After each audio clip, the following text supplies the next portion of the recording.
Hey, welcome to the Pastor Next Door. This is a podcast for honest conversations about faith, especially when faith feels complicated, uncertain, or worn down. I'm not here to give you easy answers or to fix anything. I'm here to sit with you for a bit, maybe ask a few good questions, and make some room for grace and honesty along the way. Wherever you're coming from today, I'm really glad you're here. Let's get started. Today, I want to talk about recovery. I'm not talking about growth. I'm not talking about discipline. I want to talk about recovery. You see, I know that many of us, as we seek to pursue our spiritual growth, as we seek to build a faith that is resilient, we can bump up against a fatigue. We can begin to feel really, really tired. And that fatigue is natural. That fatigue is real. That fatigue is not something that any of us should be ashamed of. It's part of life. It's part of growing. It's part of the reality that we find ourselves in, especially in this day and age. A lot of times that fatigue can be displayed in us through a sense of cynicism. We look out at the world, we look out at the church, we look out at the people who are supposed to be the folks that are modeling the Christian life for us. And all we see around us is failure. We see people not in any way, shape, or form meeting any level of faithfulness or honesty. We see hypocrisy all around, and that exhausts us. And so we begin to feel a sense of cynicism. That can often lead to numbness, right? Where we almost don't feel anything. Especially when it comes to our spiritual lives, especially when it comes to trying to experience the divine in our lives. We just feel numb. And when we are fatigued, we lose any sense of motivation, right? We just kind of get stuck. We don't want to move forward. We don't want to engage in the means of grace. We just don't want to do much of anything. And so that leads to numbness, which leads to a greater sense of cynicism, which leads us back to this reality that we are probably experiencing some significant fatigue. Some of us aren't struggling with doubt. We're just tired. So, in light of that, we can think again about our bodies. We can think again about physical training. One of the most important things that you learn as you begin to train your body is that growth requires recovery. We need to recover from exercise, right? If you go and you lift heavy, you need time to recover. Muscles don't keep growing during exertion.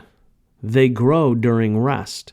So when you are beginning that kind of a journey, one of the things that a really good trainer will tell you is that you need sleep.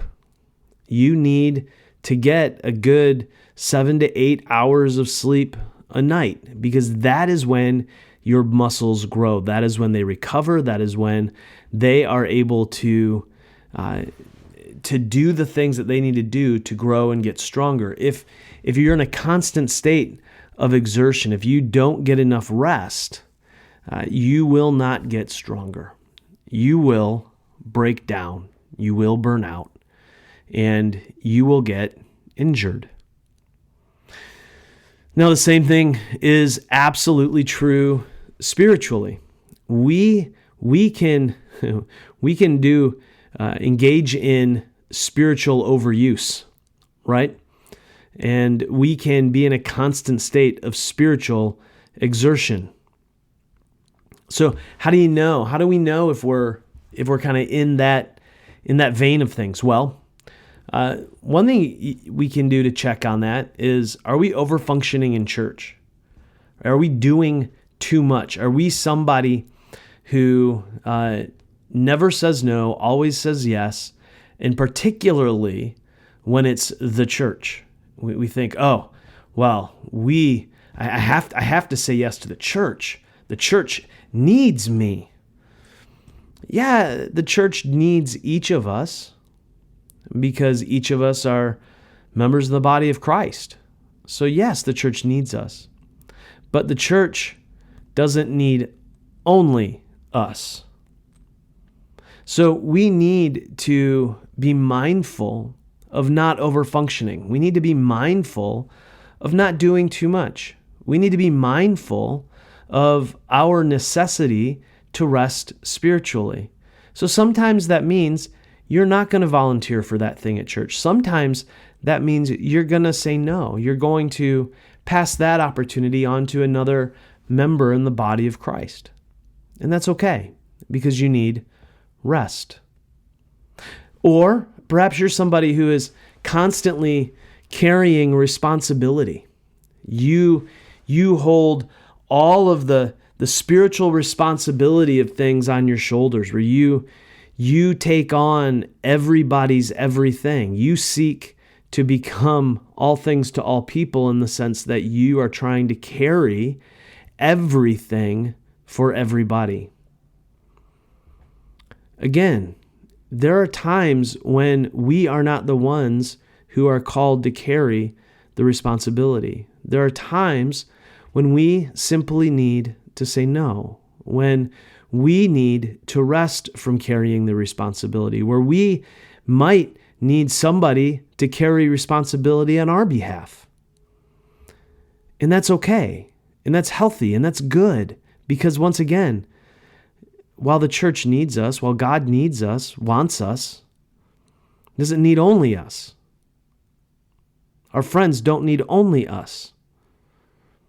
And so we can set down the responsibility that we seek to carry at times. We can indeed rest. We can oftentimes find ourselves simply performing faith, right? It's some sort of thing that we're putting on. It's like a show. It's a costume that we put on. I am the good Christian. I am the one who is who looks good and looks the part and is doing all of the Christian things. I look like the perfect Christian. That is exhausting. Nobody can be perfect all the time. Nobody has it all together all the time. Sometimes we don't have it all together, and we need to acknowledge that, and we need to invite other people in to, as the father in that story from the Gospels says, I believe, help me in my unbelief. Honesty, authenticity requires us to not perform. It requires us to be faithful, to be present, but to be real, and to not just chase down this phantom Christian that is out there that we think exists, this perfect ghost Christian. Now, I got to tell you, as a pastor, this is this is something that I really struggle with. I really struggle with the ghost pastor, or the phantom pastor, that perfect pastor who does everything right perfectly, who knows how to respond in every situation perfectly, who has all the right things to say, who knows how to respond to every single cultural swing and issue, who knows how to respond to every single political thing that's going on in our world today, who knows how to respond perfectly to every person's issue and every person's every heartbreaking thing that people are walking through. And there is this great temptation to pretend that I know it all, and I don't. And it has taken a long time to learn that I don't have to perform faith, that I can be honest and I can say I don't know. I can say I'm not sure. Because when I'm just simply performing over and over and over again, then what happens is I get exhausted, and I get to that point where burnout can become a very real thing.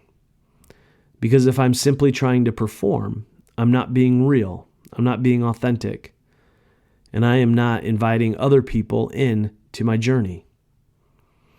Another aspect of this is the person who never stops. This kind of ties back into that overfunctioning in church, but the person who never takes a rest, the person who fills their schedule, the person for whom busyness is a symbol of effectiveness or is a symbol of spiritual maturity. It's not. Busyness is a sign that we are afraid to rest. Busyness is a sign that says we're trying to do something through our overactivity, that we are trying to maybe fill something up in ourselves. Perhaps it means that we are just afraid of the quiet. But if we never stop and rest, then we will indeed burn out. There is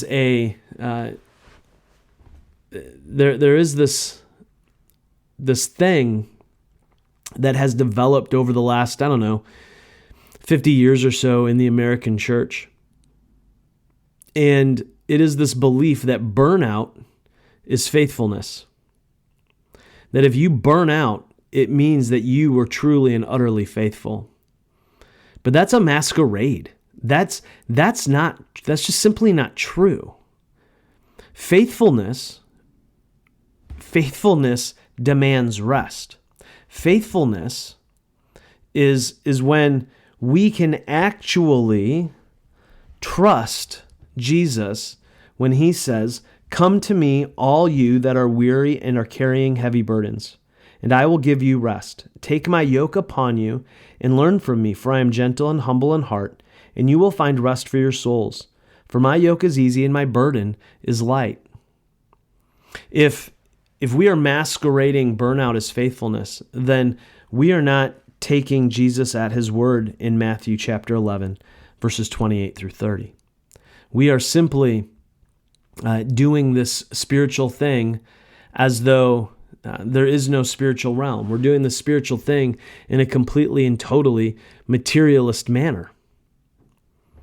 And when that happens, we begin to resent. We resent the church, we resent God, we resent other Christians, because when we are exhausted and burned out from our own self-conception of what faithfulness looks like, then we look at other people who are resting, who are taking Jesus at his word and are coming to him and allowing him to carry burdens.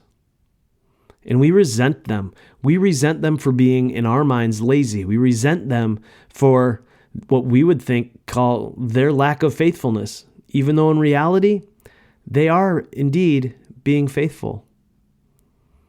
And then at the end, we can emotionally shut down. We can just get to this place where we become so numb that we shut our emotions down completely.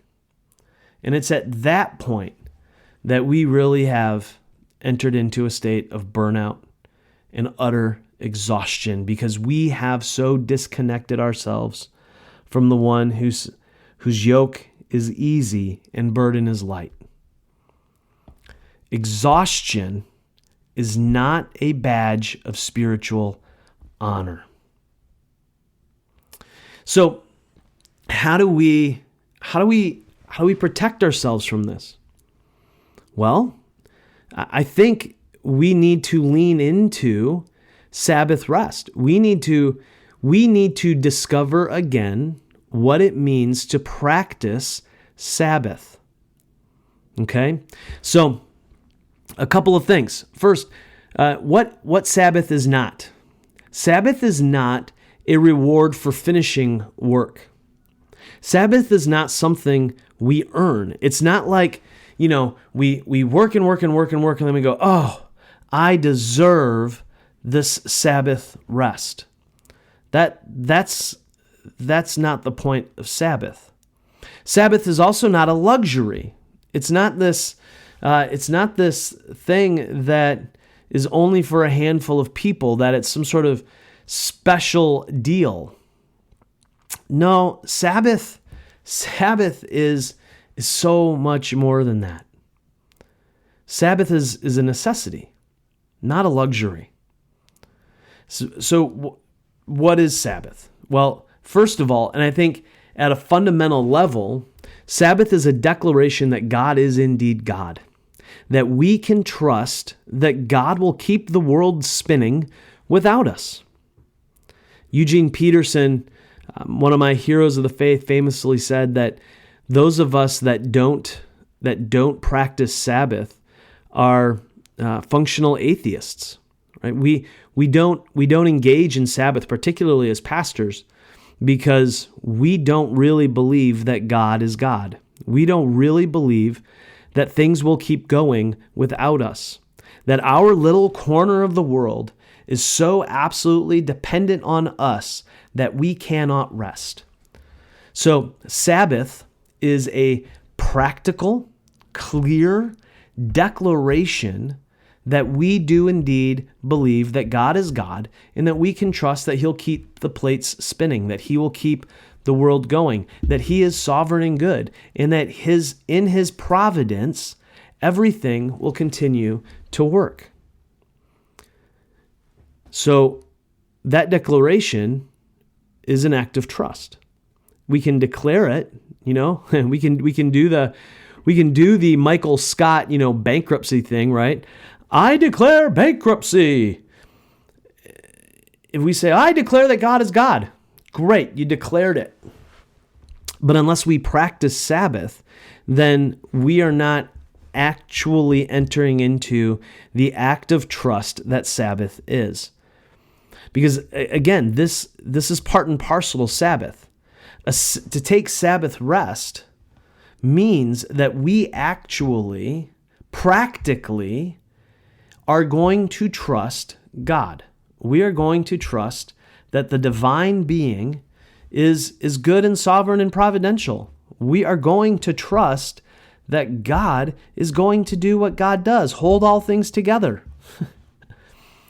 And Sabbath is a practical outworking of that.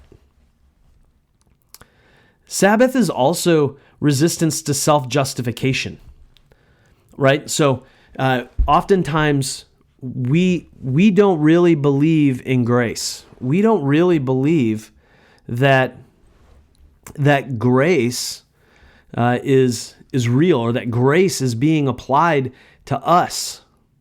And so we feel like we need to work really, really hard. We need to justify the mercy of God in our lives. We need to justify our forgiveness through our own works, our own actions, us, in a sense, giving back to God. Well, Sabbath is a resistance to that self-justification. Sabbath is that means of grace by which we rest and we say, you know what? I trust that God's grace is big enough so that I can rest, so that I can take on Christ's yoke, that I can bring my heavy burdens, I can bring my weariness to Jesus, and he will receive it, and he will take it, and he will give me rest for my soul by pure grace. That's what Sabbath is. And yet we run from it all too often. I do. I know I do. It is a constant battle. And so as we consider this covenantally, right, we can look at God. What does God do? Well, God rests, right? And I think this is the part of the heartbeat of the opening of Genesis, is this reality that God rested. He built this rhythm, right? This rhythm of work and rest. We need both. If we simply rest all the time, well, that's not it either. We need to work. We need to work hard, but then we rest and we trust that God will continue the work. And this is what we see in the divine being in God's self in Genesis chapter 1, in Genesis chapter 2.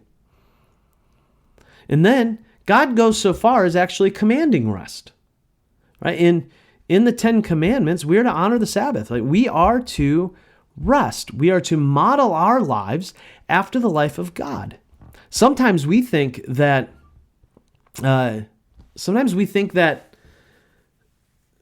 modeling of our lives after God started in the New Testament, started with Jesus. But it didn't. It starts in Genesis 1. It starts in Exodus with the 10 Commandments and that command to honor the Sabbath.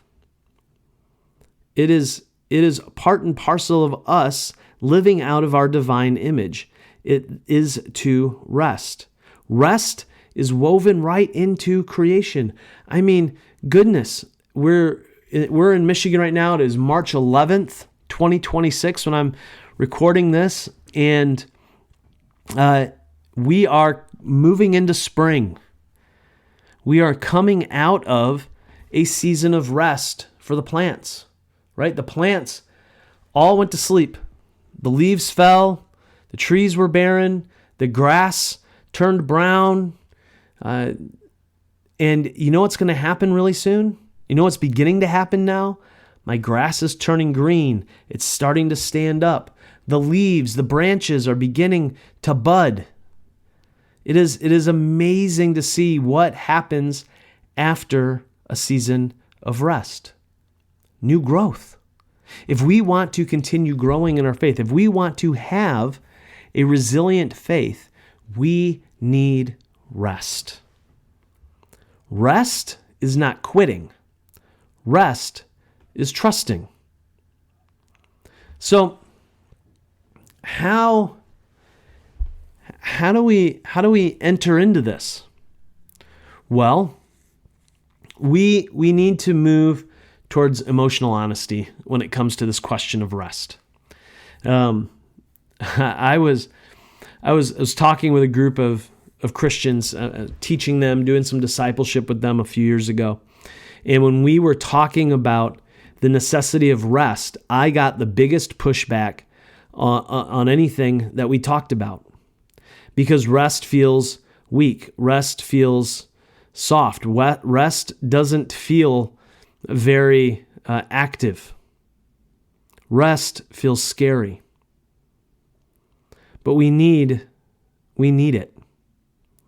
And if we don't practice it regularly, and we enter into that phase of burnout, then we might get stuck there. And we might get stuck there because we feel shame, right? We feel a sense of shame because we got to the end of our rope and we stopped praying. We got to the end of our rope and we stopped reading Scripture. We got to the end of our rope and we stopped caring for a while. We stopped going to church. We stopped doing anything. We just shut down. And so we feel shame about that. We feel like we aren't good enough anymore. But here's the beautiful thing. Grace does not expire. God's faithfulness does not fluctuate with our spiritual energy. If we run out of spoons, if we run out of spiritual spoons, God's faithfulness doesn't run out of spiritual spoons. God's spoons are always there. God's faithfulness doesn't fluctuate. It is steady, it is stable, it is consistent. And so we can trust in that. We can rest in that. Even when we are completely drained, God's faithfulness remains because grace does not expire. Our devotional lives are not social media streaks. We are not loved more by God because we kept a devotional streak, because we made a commitment to reading through the Bible in a year and I did it. Now God really loves me. Nah, God loved you before. God will love you after. God loved you during. God's love for you is not dependent on you doing some sort of practice. God's love for you is unconditional. It does not end, and it is not dependent on your activity. You are not loved less when you fall silent, when you bump up against a wall and you can't pray. For whatever reason, maybe it's because you're exhausted, or maybe because life is just so overwhelming, and all you can do is sit in silence. You are not loved less when you fall silent. You are loved completely. God's love for you never fails. And in the midst of our silence, God's Spirit prays for us. Romans tells us that the Spirit of God prays because we don't know how we ought to pray. So even when we're praying, the Spirit is praying on our behalf. We can trust. So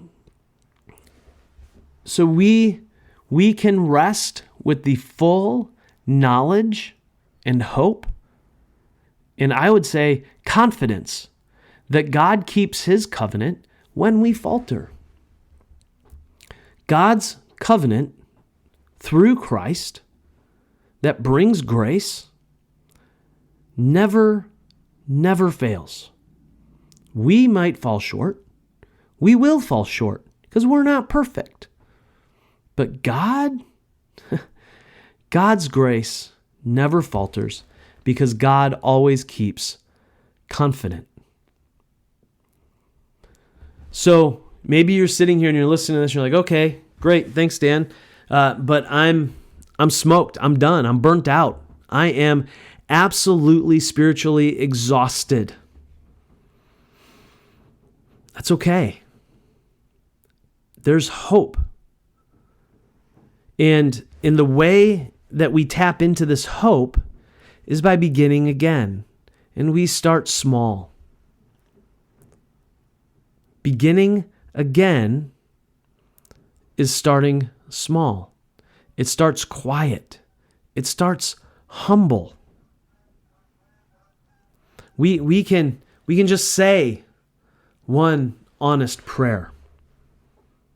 One honest prayer oftentimes is enough to help us move back into a state of rest.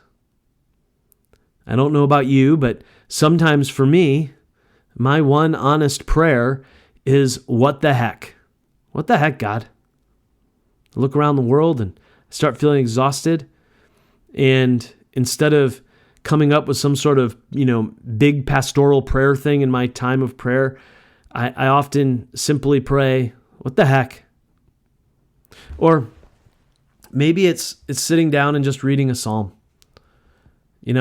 Just opening up the Psalms and reading one. Maybe it's showing up to worship. It's showing up with the people of God and saying, I'm tired. I am just tired. And going and receiving grace from being with God's people. A group of people who love you, who care for you, not because of what you do, but because of who you are. When we can show up that way, we will experience a new sense of being loved and cared for. We can rest into that. Beginning again is not dramatic. It is simply faithful. Now, we don't need to compensate, right? So if you take a season, if you've had a season of exhaustion and burnout, and now you're like, okay, I want to come back. I need to come back. I want to come back. You don't need to compensate. You don't need to jump back in with, 17 feet and start doing all the things and just starting that cycle of burnout and exhaustion again. You don't need to compensate. You can just enter back in quietly. Enter back in with some people who love you. Enter back in with one little prayer. You don't need to try to catch up. If you were like, I'm going to read through the Bible, every day I'm going to read. You don't need to go back and try to read all of those sections that you didn't read. You can pick it up right where you left off, or you can, if you're using some sort of plan, then you can jump to where you would have been if you had been reading all the way through. It doesn't matter. You don't need to catch up. You just need to return. And you don't need to apologize excessively. You don't need to walk into, to your community and be like, I'm so sorry that I haven't been here. I'm so sorry this. I'm so sorry. Stop. It's okay. Just return. Just come back. Come back and be with us. Come back and be with the people of God, the people who love you and care for you, the people who will hold your arms up, the people who will hold you in your time of Sabbath, who will be there with you in the midst of your rest. You don't need to apologize for burning out. You just quietly return. So what does true rest look like? Well, true rest is part of it is a physical rest. Physically resting. One of the things that I learned from Jesus is there are times when sometimes you just need a nap and a snack, right? Like you need sleep. You need to rest your body physically. You need to enjoy a nice meal. Physical rest is so important for us spiritually. If we are chasing our tails, doing things for God, so much so that we're not getting enough sleep, that we're not getting enough physical rest, then we are going to burn out. So a fundamental part of spiritual rest is physical rest. Another part of spiritual rest is emotional honesty. It's being true to what is going on inside of us. It is recognizing our emotional state. It is naming it. It is leaning into it. It's sitting into it. It's dealing with it. Perhaps that might mean going to a counselor or going to a therapist. Perhaps that means just having some boundaries with some people who are wounding you emotionally. Whatever that is, emotional honesty is an aspect of Sabbath rest. And I think another aspect of rest is saying no.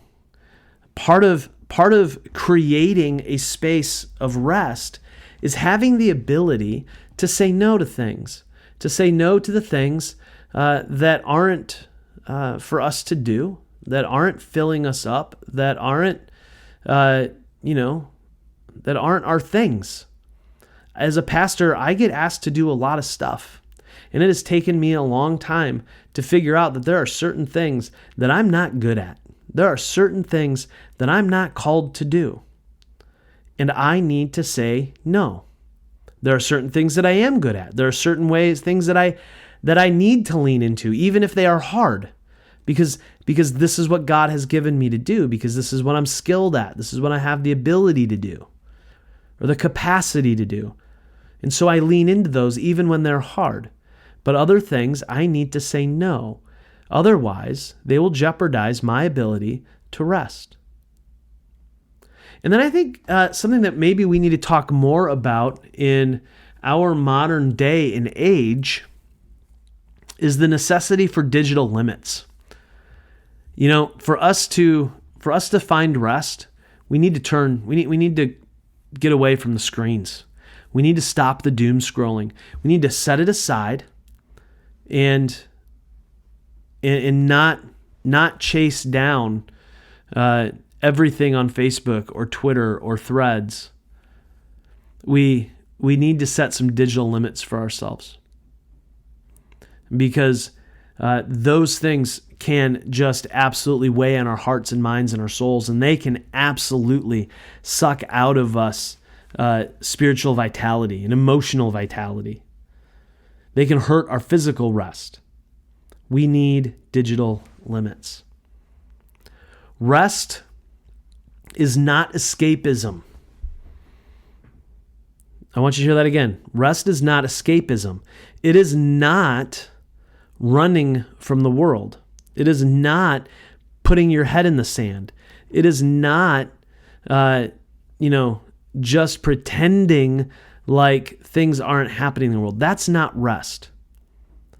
Rest, as opposed to escapism, is trusting that for a period of time, we can let other people handle the problems of the world.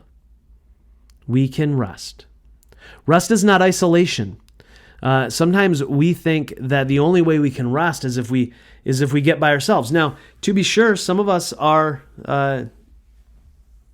introverts, and we need time alone to recharge and refill our batteries. But that's not isolation. Now, if we stay there, if we stay alone, if we continue to try to do this world alone, try to live life alone, that is isolation. And that's not rest. That leads to burnout as well. We need alone time. What the spiritual practice that counters isolationism is solitude. We practice solitude to enable us to engage in community, be present with those people that we love. Rest is also not numbing, right? We don't rest through numbing, through whatever it is that we might use to numb ourselves. Maybe that's sitting around and watching TV unending. Maybe that's alcohol. Maybe that's marijuana. Maybe that's any number of things that we use to numb ourselves, and that doesn't lead to rest either.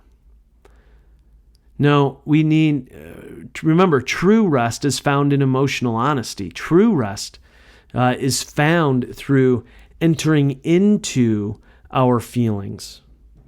That is when we can experience a true rest. A numbness, that's not rest. That's something entirely different. Rest is restoring trust. When we practice rest, we are restoring the trust that we have in the divine. It restores the trust that we have in the broader body of Christ. Rest allows us to once again receive our identity. It is this moment where once again we are able to acknowledge and embrace the reality that we are ones who have been invited to bring our weariness and our heavy burdens to Christ, and He will receive them, and He will give us rest. That is part of our identity. And rest is letting God hold what you can't, right? We seem to think more times than not that we need to hold on to everything. We're not that big. God is God and we are not. And as much of a just kind of silly saying that is, it is so very true. And rest reestablishes that belief in us. So I want to read again that Matthew 11:28 through 30. Come to me, all you that are weary and are carrying heavy burdens, and I will give you rest. Take my yoke upon you and learn from me, for I am gentle and humble in heart, and you will find rest for your souls. For my yoke is easy and my burden is light. Notice Jesus doesn't say, come to me when you fixed yourself. He doesn't say, come to me when you've tried harder. Jesus does not say, perform for me. He simply says, come. And He says, come when you're weary. Come when you're carrying heavy burdens. Just come, and you will indeed find rest for your souls. So if you are tired right now, I hope this episode feels less like instruction and more like permission.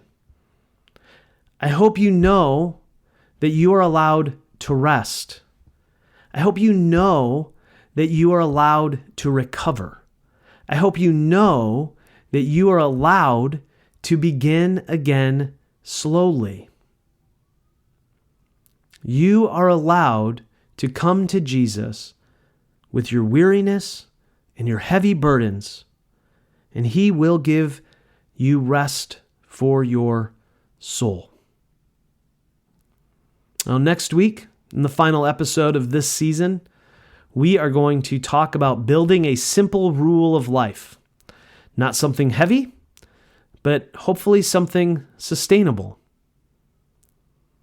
But for now, breathe and receive the grace that is already yours. And until next time, love well, my friends.